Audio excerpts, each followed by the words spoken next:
So welcome back to Everything Marketplaces. We talk with founders and leaders from some of today's top marketplaces. So this is episode 49, and I'm really excited to welcome on Jitendra Gupta, who is the founder and CEO of MyYogaTeacher. So if you're not familiar with MyYogaTeacher, it's a marketplace for connecting yoga teachers in India with students in the US. So Jitendra, welcome to the group chat. And it's definitely great to have you join us here today. I'm really excited to learn more about MyYogaTeacher, but before we jump into things, maybe you can start off by sharing a little bit more on your background for those that don't know you, and then what led you to start MyYogaTeacher. Great. Thank you, Mike. Thank you for having me. Really excited to be here. And hello, everybody. My background, Mike, I'm an MBA and an engineer. I did my engineering from IIT Kanpur, MBA from University of Chicago. I am what you would call a serial entrepreneur. Okay, so this is my third one. To me, each of the companies, Mike, I do, they are essentially like going off on a voyage. They're kind of like Gulliver's Travel, right? There's like Lilliput, there's like big people, there's small people, the danger, excitement. And that's sort of why I do that. So my first voyage was with this company called Says Who. Says Who was a distributed ratings and reputation service. It was a VC funded company. In 2008, we got pretty much killed by the financial crisis, the 2008 financial crisis. I ended up selling that business. But what I learned from that experience was that it's really important to have a very solid business model. And you know, so that you can actually weather the storm like we had in the 2008 financial crisis. And with that knowledge, with that learning, I started Punch. Punch is essentially building Starbucks-like apps for the rest of the market, right? So Pizza Hut, Taco Bell, massive brands are all using Punch platform for driving their engagement and rewards and ordering and all the online connection with their students, with their customers. We built it up. It was we actually just last week we had an exit. Punch was acquired by another company, PAR, for about $500 million. So that was fantastic. But one of the things about Punch was that we built it up really solid, but as we were building it up, it was the restaurant market, the retail market, it was slow. It took us a while to get going, and one of the things I learned from that experience is that we only have so much time, and time is important, and doing B2B SaaS kind of plays is fun, but it takes too long, and it's a grind. And one of the things I was looking for was speed. Another thing that used to happen when I was at Punch, Mike, was that I would kind of, I would be hanging out with the family, and I have 2 daughters. I would be hanging out with them at the dinner table. They'd be talking about how their days were, how their basketball was going, etc. And I would be just like, I would be there, but I would not be there, right? I'd be kind of like in a zombie state. I'd be like an empty shirt at the table. And I kind of realized that, if I did yoga, that really helped me be more present. It kind of helped me process a lot of the thoughts that were kind of running through my head, and be more present for the most important people in my life. And I also realized as I was doing this was that, I would think that I'm going to do yoga at a certain time, and I just wouldn't do it. It was just very hard to consistently practice and build a habit.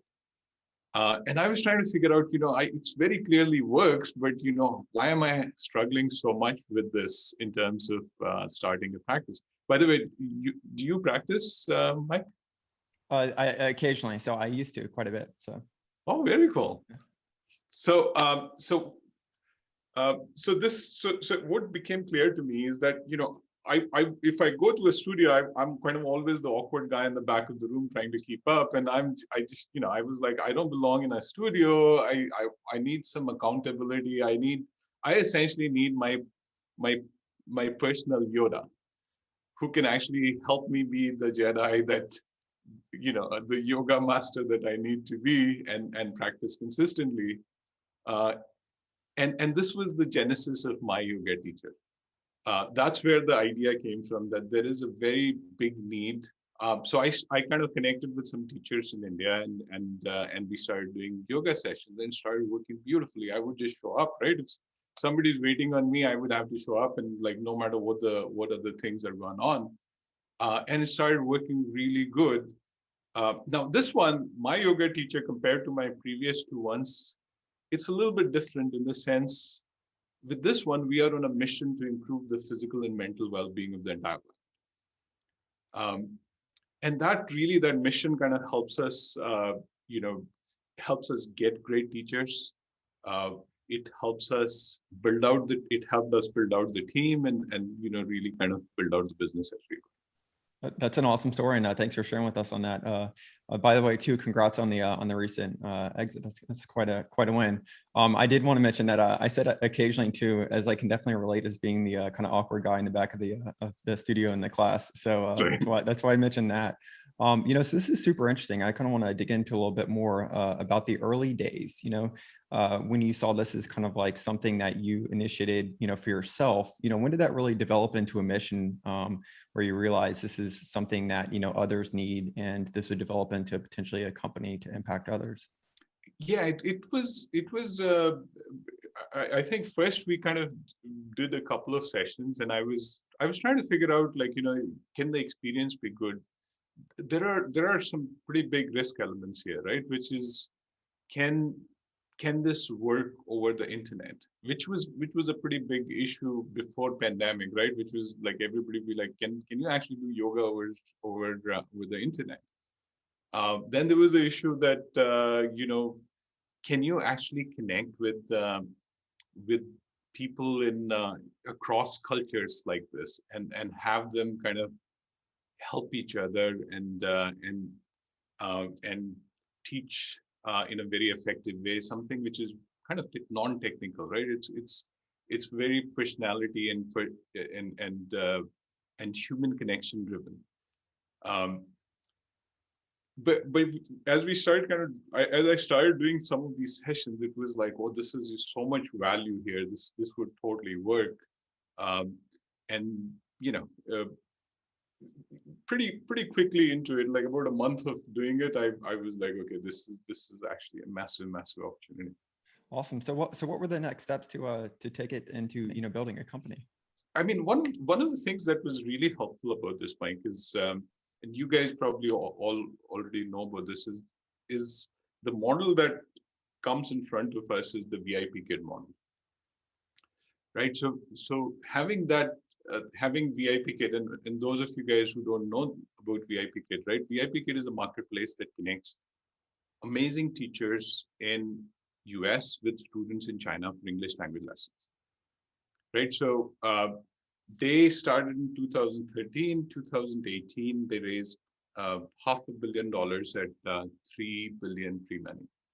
And they were just, the numbers at that time, they had about 20, 25, 30,000 teachers and about, 200,000 students, right? So that's kind of like, the scale that they were at. And you can kind of, see how well such a model was working, and that became the way in which we would build this and scale this and kind of build this out as a business. And so we started building the marketplace, and building a marketplace, as all of you guys know, is pretty complex, right? Compared to building a B2B SaaS product, it takes a lot more work up front. You got to kind of work out a lot of different elements, and one of the really good things that it sort of happened. We were starting before pandemic, but pandemic really helped in terms of like taking away one of the biggest risk factors that people worried about, which is, can you actually do it over Zoom? Nobody actually, we don't have to tell anybody about how to do this online. Everybody kind of knows now, and that just made it so much easier for us. And so, we're at a stage where we have over 100,000 students that have signed up for our service. We have huge number of teachers. Our teachers are making, some of our teachers are making more money than the top MBAs and engineers in India. Um, they're getting a lot of value in terms of having the ability to work from home, no commute, um, and flexibility in terms of work-life balance. They can choose the hours that they want to work, and students are actually coming back and doing pretty well. So it's now about setting it up to scale and building out the entire set of products that we need for it. Awesome, awesome. And I did want to ask, just for a little bit of context. So did you start right prior to the pandemic, or what's like the kind of timeline? Yeah, we started well before the pandemic. The first line of code was written in January of 2019. So this was like a year and a few months before the pandemic hit. We launched around like 3-4 months before the pandemic, and of course, one of the things that so we started off with the one-on-one mission, right, which is essentially connecting the human connection across cultures at scale.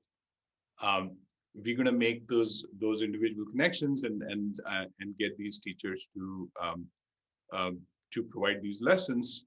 But with pandemic, suddenly there was a huge surge, and so we had to actually adapt.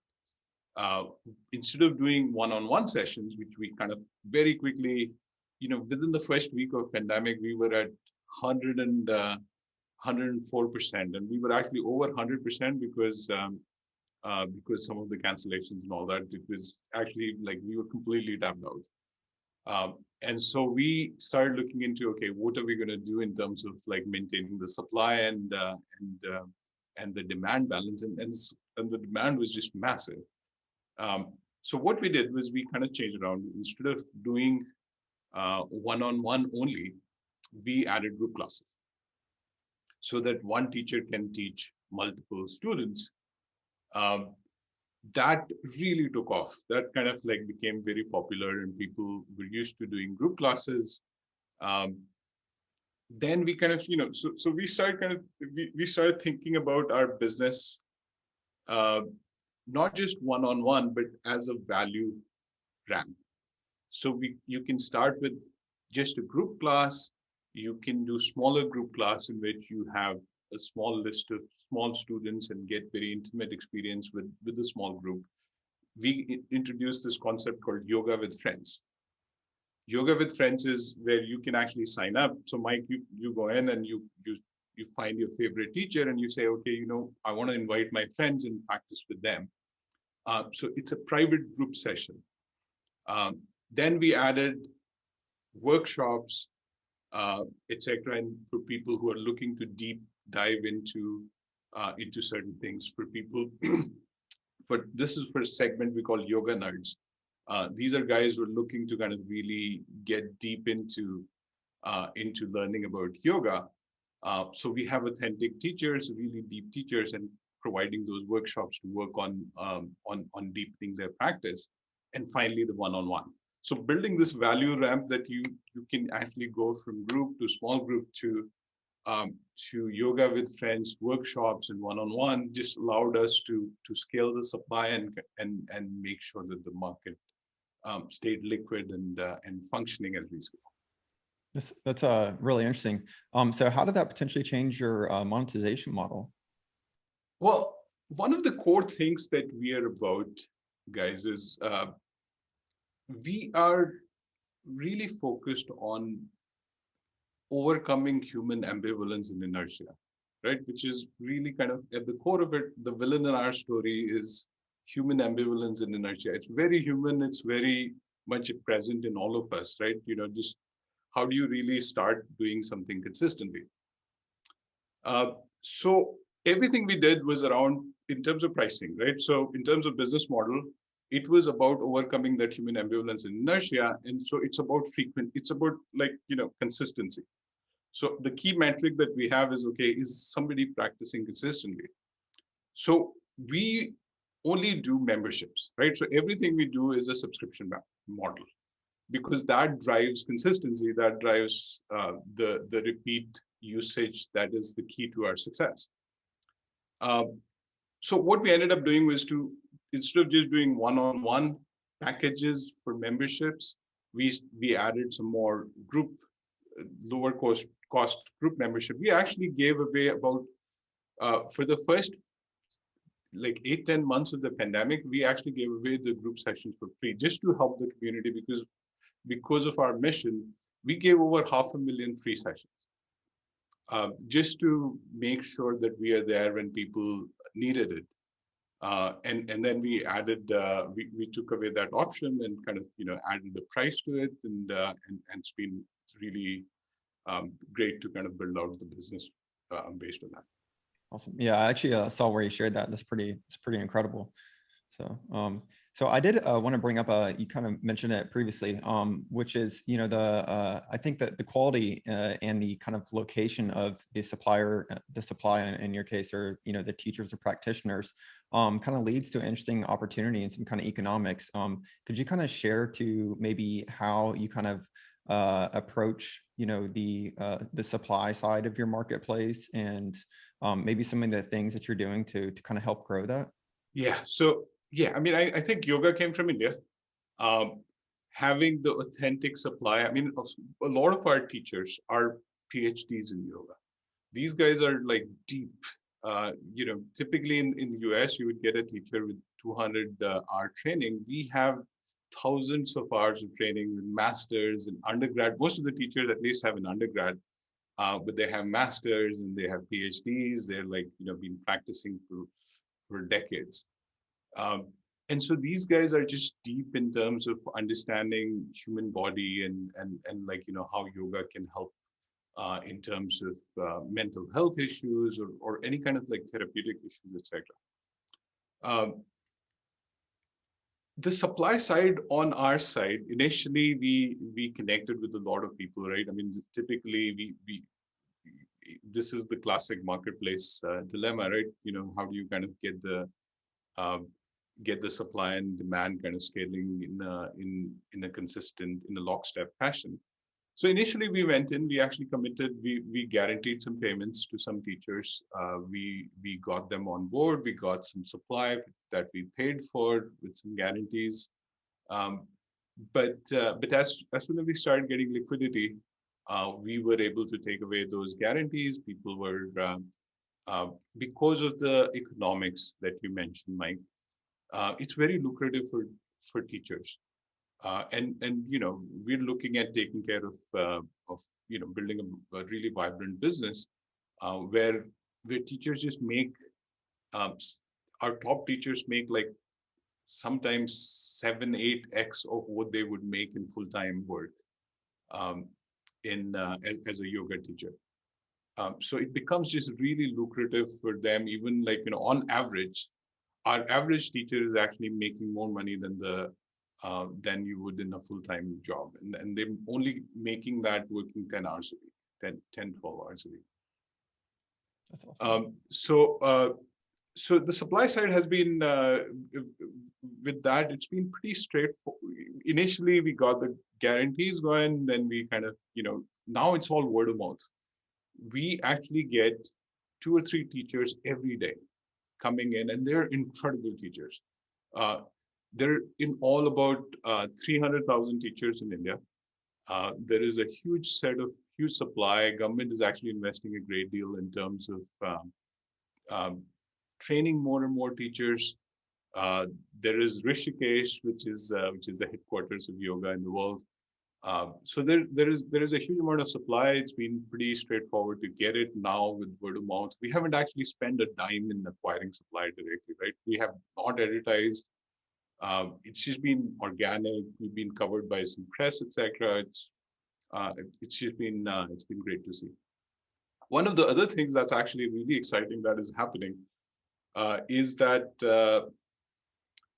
some of the fresh graduates from some of these, you know, yoga universities like SVyasa and in India, uh, these kids are just amazing in terms of connecting and delivering. They're just deep and they're really uh, good with the cultural differences, etc. So it's been really good to to see that and open that up as a potential source of new teachers.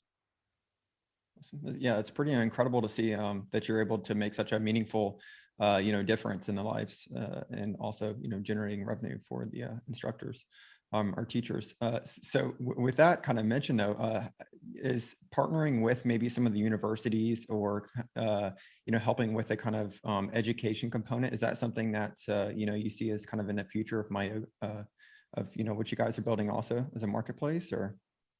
Oh, totally. Yeah. We are actually working with a lot of universities. We probably at some point we will probably open up a yoga university ourselves. In terms of like just making sure that we can continue that authentic experience all the way to a physical experience in Goa or Rishikesh or one of those places where people can go there and actually experience it firsthand. But yeah, I mean, these universities have been great. We will definitely work with them. We are actually working with some, um, there's so many people who are very well renowned in the yoga communities. So we're looking at kind of partnering with more of those and making sure that that attracts the supply as well as the demand. Awesome. And then, yeah, on that note, on the demand side, are you seeing, where are you seeing the demand lies and how are you kind of generating demand, for your marketplace?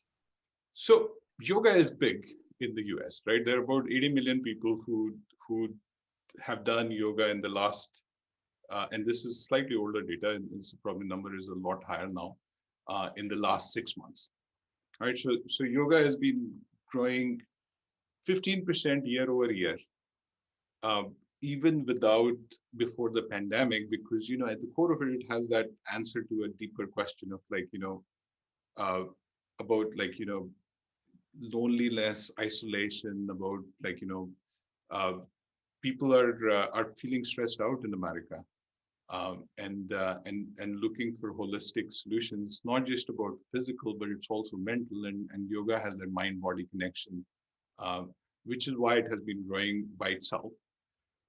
And this has been just really kind of ramped up with pandemic. So the market is massive.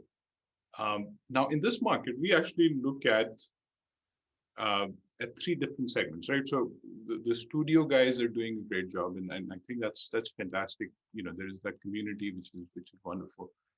Um, but we focus on three main segments. One is we call the studios, right? This is guys like me who don't really fit into a studio.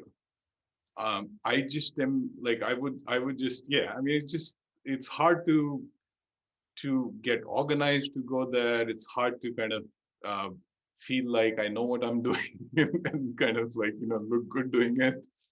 Um, and at the same time, I want to do it, and I want to kind of learn and practice consistently. So that's the studio segment, and that's a pretty massive segment, right? Typically, these studios have massive amount of churn. Um, in a typical yoga studio, you of the 100 people that sign up, about within a month there'd be like 90. Um, and that churn is essentially people who are coming in who are like, okay, I want to do this, but it doesn't work. Flexibility, convenience, the level of the level of teachers, the level of instruction that is amenable for a beginner student is just not that. So that's the first segment. The second segment, which is really massive, and I'll tell you a story about one of the student in the first segment. There's this guy. His name is Michael Besson. He lives in New York City. He's been to a number of studios, just doesn't fit into any of these studios. Works on the Wall Street, and he signed up with us. He's practicing 17 times a week with us. He found his teacher. He's kind of getting one-on-one lessons and just getting a great experience from him. The second segment we call the relief and recovery, right? And this is people suffering from back pain, knee pain, neck pain, right? 15 million people with chronic back pain in America. There's uh, another uh, another 15 million, another 16 million with all kinds of other chronic joint pains. And the physiotherapy market and all that is either too expensive, the insurance doesn't cover it. There's all kinds of tension with that. With these guys, we go in and we kind of say, okay, you want to kind of talk one-on-one with the person who really can help you with your back pain. And yoga is amazing with that, right? So that's the second segment. And an example of this is this woman, Ursula. She is actually a student of ours from Baltimore. She signed up. She actually did yoga once. She was like, oh, I thought there was something about it I liked, but I just couldn't stick with it. She had an accident, so she kind of had a torn labrum, and she was in excruciating pain in the shoulder. She would go up and down, and doctor was like, okay, we're gonna have to do some surgery, and she wasn't sure. The physiotherapy thing was not working out, was too infrequent. She would feel better, but it was just not enough and not consistently enough, and she didn't feel like she was in charge of it. So she signed up with us. She found her teacher. She's been pain-free. She avoided surgery. She goes to the doctor, and doctor's like, I don't know what you're doing, but just keep doing it. It's like, you don't need surgery, but something's working. And so she signed up for a 1-year contract. She found her teacher and on her way to getting better. So just getting that one-on-one personalized connection and plan for each of these students. And finally, the yoga nights, which is essentially guys who've been practicing for a long time. They know what pranayama means. They know what chakra is, and these guys actually want to know more about that. And they're looking for they actually know where Rishikesh actually is in the world. And so for these guys, we have the value proposition is very clear, which is that, hey, we bring Rishikesh to you. And so put together massive market, massive opportunity. Those are some pretty amazing stories, and yeah, I can see the quite a few different use cases, and yeah, such a large opportunity. Cool. So we're gonna jump into questions here in a second. Doc, I'll call on you in a second.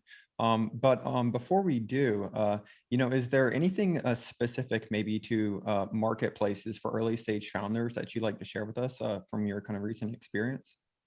Yeah, I mean, I think there is a lot of one of the things that makes marketplaces hard is the human element. And it takes a little bit more expertise to do the marketplace. I'm glad I'm doing it as a third company that I'm doing. I feel more equipped to handle all the human elements with like managing hundreds of teachers and thousands of students. It just that element of marketplace that, okay, there is a huge element of HR side of things, that really understanding people and kind of be a little bit. It's not so much just about like in a typical B2B SaaS where it's all about execution and kind of sales. It's a lot more about understanding the motivations of people and making sure that you kind of line that up. So be prepared for that. That's one thing that I've learned from doing this one. That's great. I think we can all relate with that. Be prepared for anything and everything, right? So Correct. Cool. Hey, so Doc, do you want to jump on the question? Sure. Well, first of all, I want to say thanks so much for being here and telling the story and answering all these questions. After looking on the site and just your own experience, I was wondering about the aspect from the teachers that are teaching on the platform. Could you talk about the gamification of how you're um, having incentives of the teachers to be more full-time on the platform? And then also, what is the like life cycle of, do you usually have different teachers to be there first just part-time, a couple classes per week, and then they ramp up? Could you talk about those two things if possible? That's a great question, Doc. Yeah, so what we want to do, we want to have people, we essentially think of ourselves as a platform for helping teachers build their own community. Right, so essentially have a teacher come in, do a group class, do a yoga with friends, do a workshop, like build their community and then monetize it. And so, so there are a lot of different things we have. Things like, in a group class, we have a group class chat, and we actually invested a great deal in the technology to really build that and build that out ourselves. People can connect with each other and with the teachers. And that connection really helps in terms of, if you participate in that, if you kind of build that out, it helps them build a community, and then they can do a workshop. And some of these workshops can get extremely lucrative for the teachers. It's great value for the students, but it really allows them to a good teacher, if they build up a community and the following, can pay like $200 an hour, $300 an hour for doing a workshop. So the idea is that we have a very elaborate process in terms of selecting the teachers, in terms of like, we kind of have them do a class, then we kind of record the class, we evaluate the class based on like a 40-point metric that we put together. We have about 15 hours of training to make sure that each of the teachers who's going through it learn how to communicate across cultures, really understand the nuances of different things that we've learned. We build out these tools around like chats and profiles for each of the users. Each of the teacher has to create a video, which really helps them kind of communicate exactly what they're about. They get their own community chat as well. So all these tools are there to help them get onboarded, and when they start, the life cycle of how a teacher gets started, we have these group class schedule, and in the group class schedule we are adding like alternates, and one of the new things we are adding, which is very powerful, is these community created classes. So any student can just come in and create a new class. And those community created classes can be created by teachers as well. So teachers can come in, new teacher can come in and create a new class so that they start building it up. And when they start building, the community takes off. They can get coaching from us in terms of like what they need to do to really kind of get this aligned. Once they build that up, they can then go in and kind of start monetizing or building up on top of it. The idea is that they start with the group classes. Once they build the community, they have one-on-one, they have workshops, and then they have no reason to kind of leave the platform. Thank you very much. That's a great question, and thanks for sharing with us on that.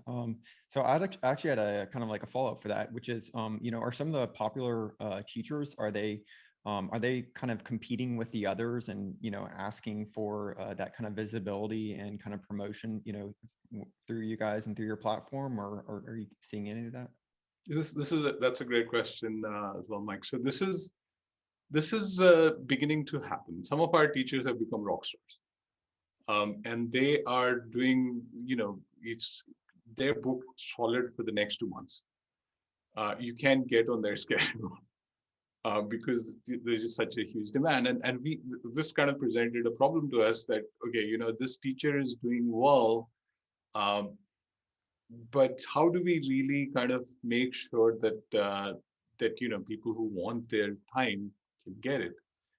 And typical answer in a marketplace would be, you gotta, if there is more demand than supply, you gotta raise the price.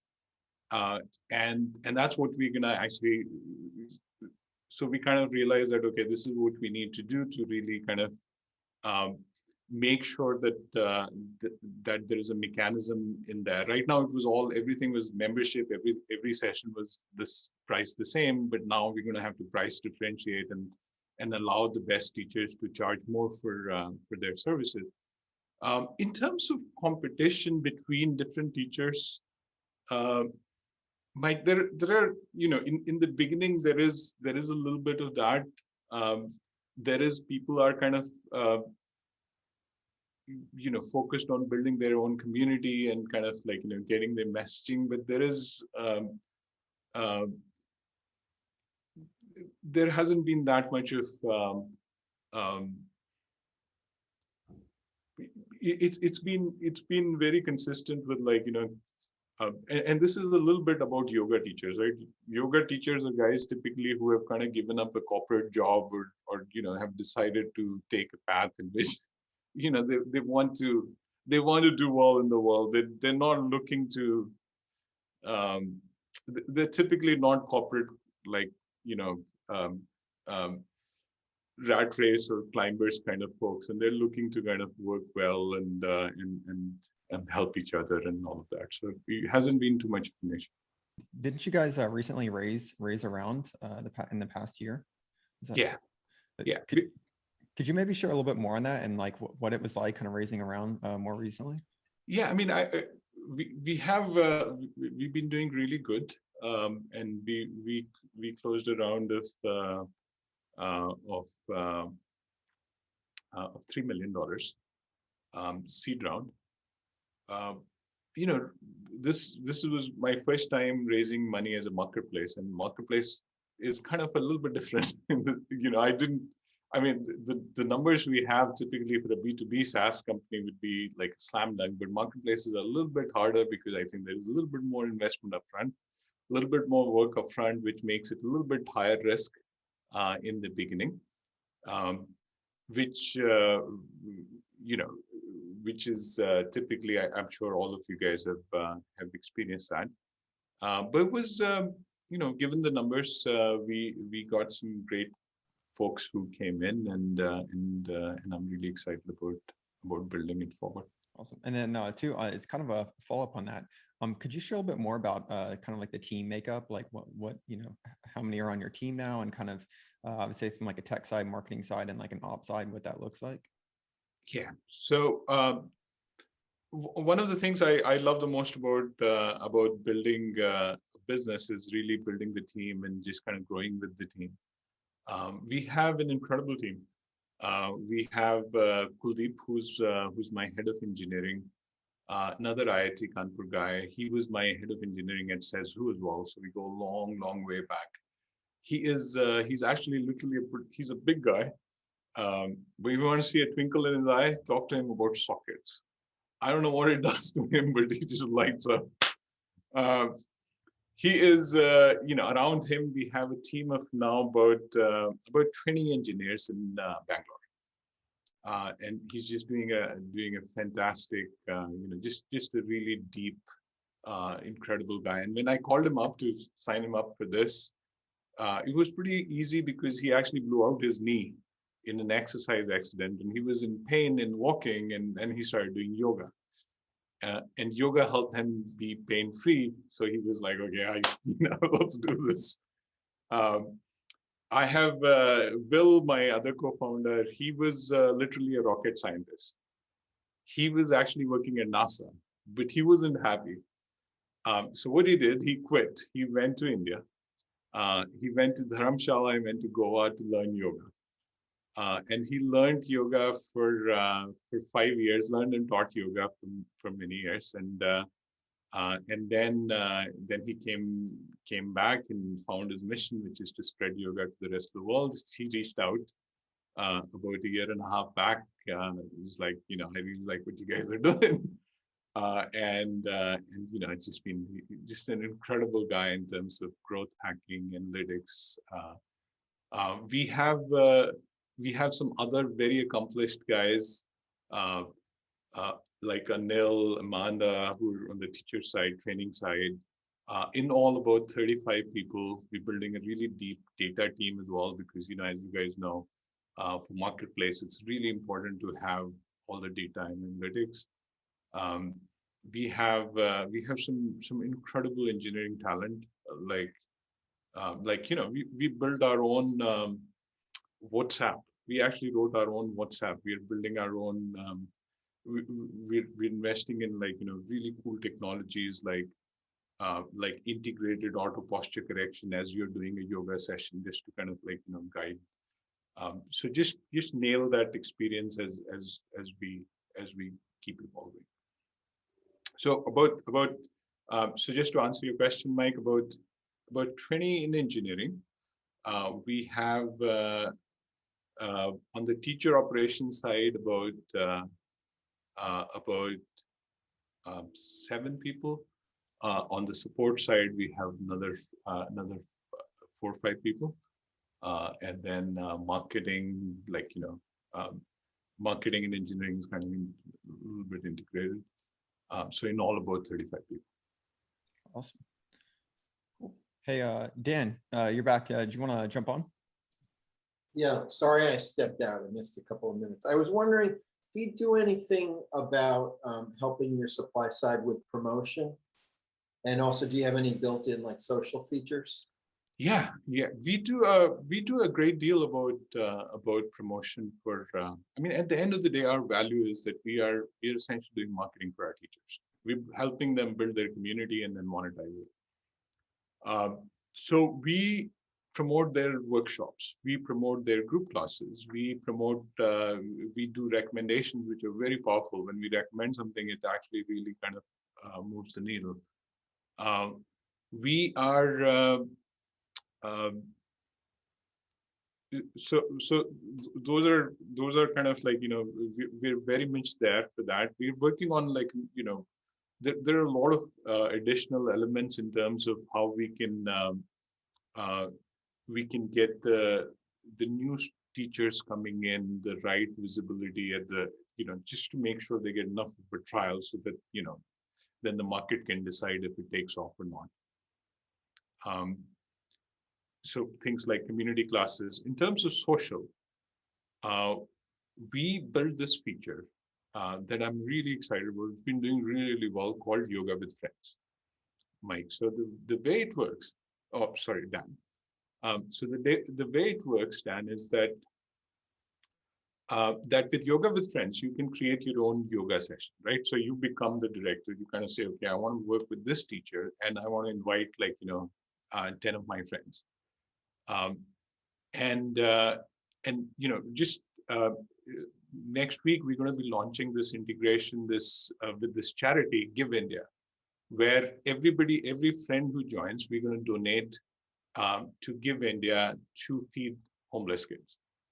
And so just to make sure that whole mission that we are on, which is to improve the physical and mental well-being of the entire planet, we get the students involved with that as well. And this really helps people kind of share yoga. One of the things that I get really excited about this business, Dan, is that 60% of the people that we're acquiring are coming in through word of mouth. They are through referrals or through organic means, which gets me really excited. So the word of mouth and all of that is really very much built into it. Social, like in terms of sharing, in terms of creating these classes, inviting people, and then writing reviews, etc., is a very core part of the engine. I should just self-identify. I have a marketplace called Book Yaya that does live video experiences, virtual between authors and readers. So Very connecting them for live, events. Very cool. Cool. So I think those were some of the last kind of questions that we had. So I did want to ask you though, what's ahead? Like, what does the future look like for MyYogaTeacher? I think we kind of think of ourselves, Mike, as not just yoga. We kind of think of ourselves as essentially Amazon for human connection.